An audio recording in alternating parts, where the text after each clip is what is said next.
वर्तमान चिकेन कषा वर्तमान मसला कषा जापर आम चिकेन को पकेगा। देखते वर्तमान मसला पर लगी तेल भी ऊपर को बाहर देखिए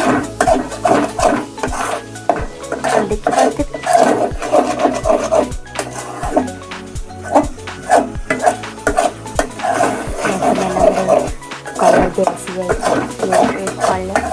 ऊपर भी तेल आम भाषा अवस्था बर्तमान अच्छे मैरिनेट हो रखी चिकेन को पकाइबा।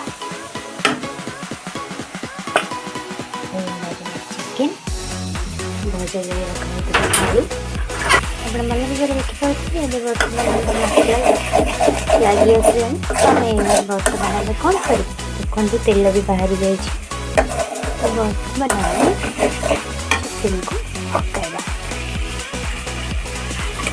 मैरिनेट होता आम चिकेन को पकाइबा देन आम भल भाव मिक्स कर जेपर्यंत चिकेन न सीझे किसी समय वर्तमान आम को किसी ढंके दबा चिकेन जे आमर समस्त पानी समर्थन हो जाए चिकेन को सीझा देखिपारे आम डिलीशियस वर्तमान चिकेन सीझा अवस्था अच्छी। वर्तमान मैं को घोड़ाई देवी ढंक फुल्ली एयर टाइट प्रेस घोड़ाई वर्तमान चिकेन फुटुची